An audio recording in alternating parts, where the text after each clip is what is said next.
ठीक है, तो चलिए क्लास स्टार्ट करते हैं।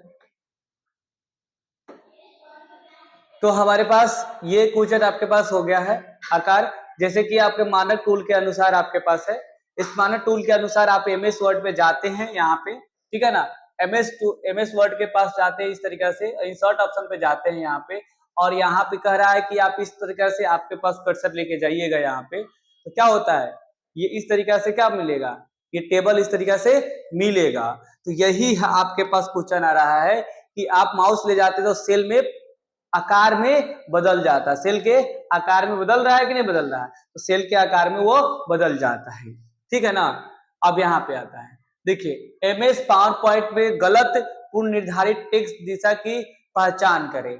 तो गलत निर्धारित यहाँ पे स्टॉक होता है, क्षैतिज होता है, रोटेट होता है, लेकिन ये वाला क्या होता है, नहीं होता है, ठीक है ना।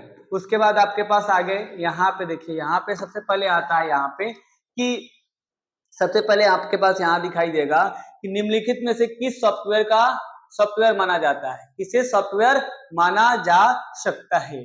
तो अंक ये तर्कनाइक नहीं है, ये नहीं है, और ये रैम तो होता ही नहीं है, तो क्या होगा, ऑपरेटिंग सिस्टम माना जाता है। क्या माना जाता है, ऑपरेटिंग सिस्टम माना जाता है। क्लियर है, किसी को डाउट नहीं ना। उसके बाद आपके पास अब यहाँ पे आते हैं, सबसे पहले आपके पास क्वेश्चन आता है कि अन्य उपयोगकर्ताओं गलत या जानबूझकर किसी भी वर्कशीट में डेटा में बदलने, स्थानांतरण करने या हटाने से रोकने के लिए आप एमएस एक्सेल वर्कशीट में सेल को ब्लॉक कर सकते हैं जो उन्हें गलती से संशोधित करने से बचाएंगे, ठीक है ना। इसे संदर्भ में निम्नलिखित गतिविधियों को कौन से कार्यक्रम, मतलब कि यहाँ पे कौन से अपनाया जाना चाहिए, मतलब कौन से गतिविधियां कर्म अपनाना जाना चाहिए।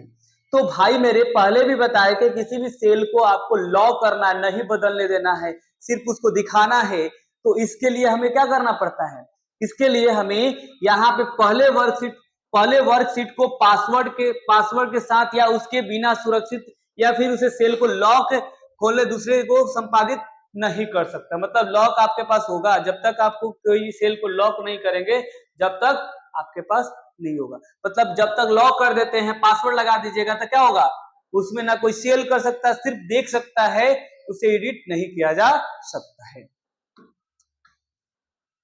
आप देखिए, अब यहाँ पे डॉट एक लोकप्रिय ऑब्जेक्ट ओरिएंटेड प्रोग्रामिंग भाषा है। तो कौन सा भाषा है भाई, C++ आपके पास।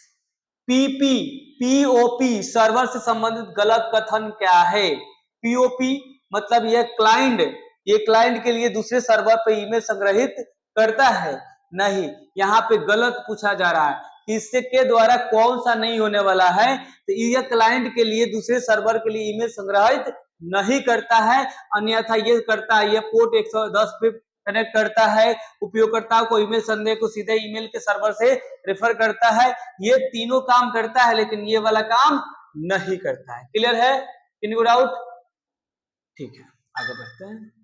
अब यहाँ पे देखिए, निम्नलिखित में से मिलान करें, निम्नलिखित में से क्या करें, मिलान करें। अब ये निम्नलिखित में से मिलान करने के लिए कह रहा है, तो यहाँ पे आंसर सबसे लास्ट में देखिए, यहाँ पे दिया है ए का कितना है, 3 है, ए का 3 है। क्या, OMR वस्तुपुष्प परीक्षा का जो ओमआर सीट होता है ना, जो ओमआर सीट, तो ओमआर सीट आपको क्या सही से रीडिंग किया जाता है, OMR से रीडिंग किया जाता है। और यहाँ पे देखिए MICR क्या हो जाएगा, बैंक चेक, जो बैंक में चेक जो होता है MICR, आपको ये सब पढ़ाए थे कहाँ पे, इनपुट डिवाइस में, इनपुट डिवाइस के अंदर था ना, वो आप जब जाइएगा उसमें होगा आपके पास। बारकोड रीडर क्या होता है, जब आपके पास यहाँ पे जब प्रोडक्ट लेके जाइएगा, यहाँ पे बारकोड रीडर होता है ना, तो बारकोड रीडर के लिए वो एक स्कैनर होता है, स्कैनर से ये रीड करता है, तो ऑटोमेटिक क्या होता है, इसका डेटा अंदर चला जाता है। तो बारकोड रीडर क्या होगा, बारकोड रीडर का आंसर हो गया क्या, 36 सूचनाओं को मैट्रिक्स करता, उसके अंदर आता है OR कोड क्या होगा, OR कोड हो जाए 360 डिग्री सूचना मैट्रिक्स के लिए आपके पास किया जाता है। तो ये चीज आपका मिलान यहाँ पे हो चुका है। क्लियर है। उसके बाद आपके पास आता है एमएस पावर पॉइंट में स्लाइड साइज डॉट मेनू में पाए जाते हैं। क्या पाए जाते हैं, स्लाइड स्लाइड का साइज को बदलना हो तो कौन से मेनू में पाया जाता है?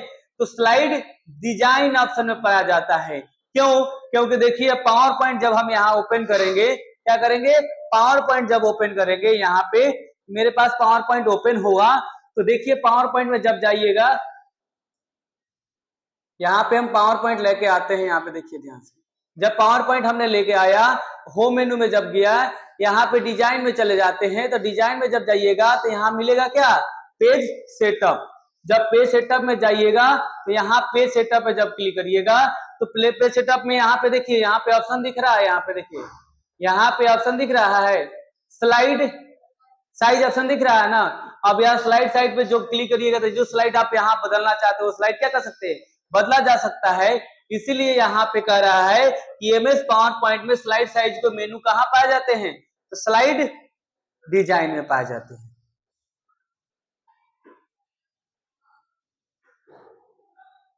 अब देखिए यहाँ पे एमएस पावर पॉइंट क्या कर रहा है? एमएस पावर पॉइंट में, एमएस पावर पॉइंट 2016 में स्मार्ट आर्ट के संबंध में, स्मार्ट आर्ट के प्रकार की से सर्वोत्तम फिट के लिए क्या मिलाना? 2 स्तंभों को मिलाइए। तो यहाँ पे जो आपके पास आता है, जो आपके पास मैंने पहले बताया था, पावर पॉइंट में जाइएगा, पावर पॉइंट में जाने के बाद इंसर्ट मेनू में जाइएगा, इंसर्ट मेनू में स्मार्ट आर्ट आता है। स्मार्ट आर्ट इतने प्रकार के होते हैं। उस स्मार्ट आर्ट में मैंने बताया था ना, स्मार्ट आर्ट कितना है? 1 2 3 4 5 6 7 8 प्रकार के स्मार्ट आर्ट आप है, और 8 प्रकार का नाम अलग अलग होता है। तो ये स्मार्ट आर्ट इस तरीका से उपयोग करता है, और स्मार्ट आर्ट में यहाँ पे इस तरीका से है। क्लियर है? इसमें किसी डाउट? अब यहाँ पे देखिए, अब यहाँ पे कह रहा है कि निम्नलिखित सूत्र को अध्ययन करें। निम्नलिखित सूत्र को क्या करे? अध्ययन करे। अध्ययन करने के लिए है कि यहाँ पे सेल A3, सेल क्या है? A3, सेल A है, B है, और यहाँ पे क्या हो जाएगा? C हो जाएगा। क्या हो जाएगा? ये C हो जाएगा ना। मान लीजिए कि यहाँ पे मान लीजिए यहाँ पे, ठीक है, ओके, ध्यान दीजिएगा, मैं यहाँ पे थोड़ा इस तरीके से बना रहा हूं। मतलब यहाँ पे 2 सेल है ना, 1 और 2 है। यहाँ पे देखिए 1 और 2 है, और यहाँ पे A हो गया, और यहाँ क्या हो गया? B हो गया, और यहाँ क्या हो गया? C हो गया यहाँ पे। अब यहाँ पे क्या है? A में 1 में 2 है, और A में क्या है? 3 है, और B में क्या है? 4 है, और E में क्या है? 6 है, और कह रहा है C3, C मतलब A3, तो A का है, मतलब A का क्या हो जाएगा? यहाँ पे 3 हो जाएगा यहाँ पे, ओके, A3। अब यहाँ पे क्या कर रहा है? इक्वल A1 गुने A2 सेल 3 में सूत्र स्वीकार कर B3 में कॉपी की जाए तो B3 में सेल दिखाने के मान क्या होगा? ठीक है ना। तो ये मान क्या हो जाएगा? 12 हो जाएगा।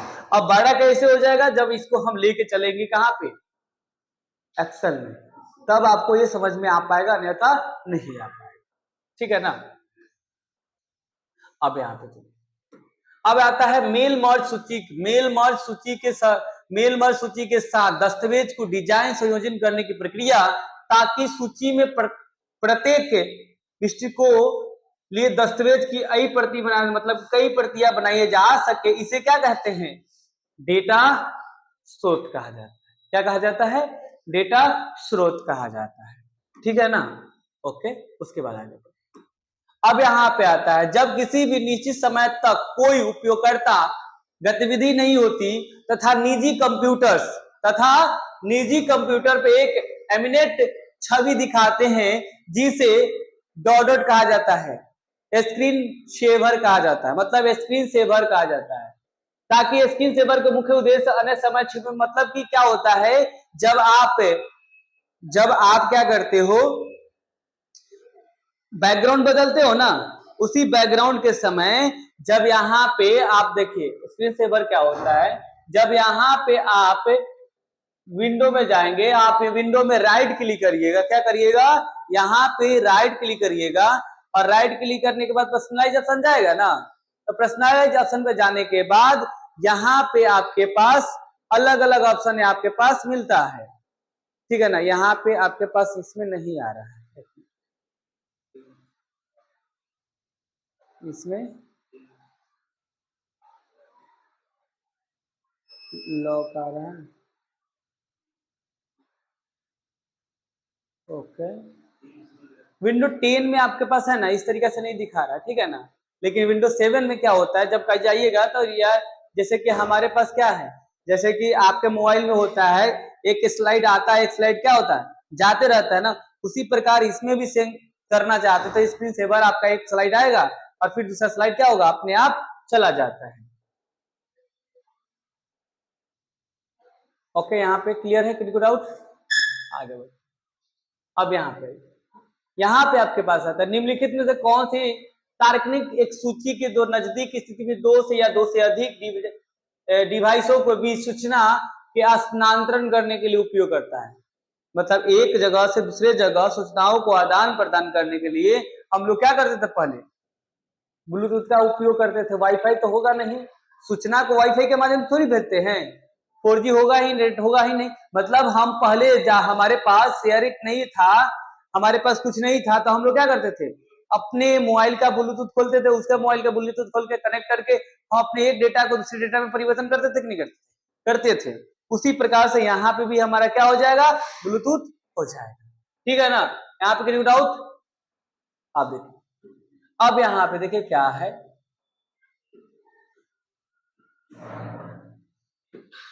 अब यहाँ पे डॉट डॉट चार्ट का एक समान डॉट डॉट चार्ट समान के रूप में प्रदर्शित अक्षर पर समय के साथ सतत डेटा दिखाई देता है, इसलिए वे महीने, वित्तीय या वित्तीय वर्ष समान अंतराल का डेटा समझा दिखाए तो उपयोग करता है। उसको हम लोग क्या बोलते हैं, बार चार्ट, XY चार्ट, कलम चार्ट या रेखा या लाइन चार्ट।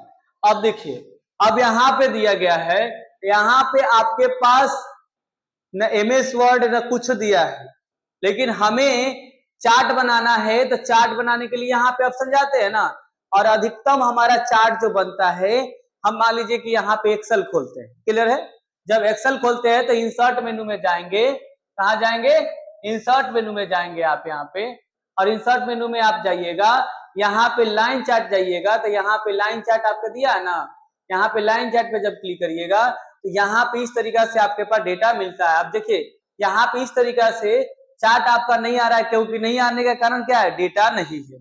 जब डेटा होगा तब ना चार्ट आएगा, और डेटा नहीं होगा तो चार्ट नहीं आएगा। और एक बात और ध्यान दीजिए कि यहाँ पे जब चार्ट लाने की शॉर्टकट की जो होती है आपके पास क्या होता है, F11 होता है। क्या होता है, F11 होता है, ठीक है ना। जैसे हम यहाँ पे क्या करते हैं, यहाँ पे हमारे पास ये माइक्रोसॉफ्ट ऑफिस हो गया ना यहाँ पे, अब यहाँ पे चार्ट हमारा न्यू आया है अभी। अब जैसे ही हम F11 क्या करेंगे, प्रेस करेंगे, F11 प्रेस करेंगे, चार्ट में कन्वर्ट हो गया। तो आपको पूछ भी सकता है कि चार्ट की शॉर्टकट क्या होगा, तो F11 होता है, क्लियर है, कोई डाउट? वही क्वेश्चन वही यहाँ पे आ गया। अब देखिए, प्रोडक्ट वर्कबुक का फंक्शन क्या है, यह वर्कशीट को जोड़ना, हटाने या स्थानांतरण करने की रोकता है। क्या करता है, आप इसमें प्रोडक्ट कर देते हैं तो ये वर्कशीट में कोई जोड़ना नहीं हो सकता, कोई जोड़ नहीं सकते हैं, और ना उसको क्या कर सकते, एक स्थान तक दूसरे स्थान तक नहीं ले जा सकते। ये आपका क्या करता है, रोक देता है। अब देखिए, अब यहाँ पे ऑप्शन आता है MS एक्सेल वर्कशीट की एक विशेष पंक्तियों में सभी सेल, क्या है, सभी सेल के फॉन्ट कलर को क्या करना है, सभी सेल को फॉन्ट कलर को बदलकर हल्का नीला करना चाहते हैं। प्रयुक्त पंक्तियों को चयन करने के बाद इस कार्यों को करने के लिए निम्नलिखित में से कौन से सुविधा फीचर का उपयोग नहीं करेंगे।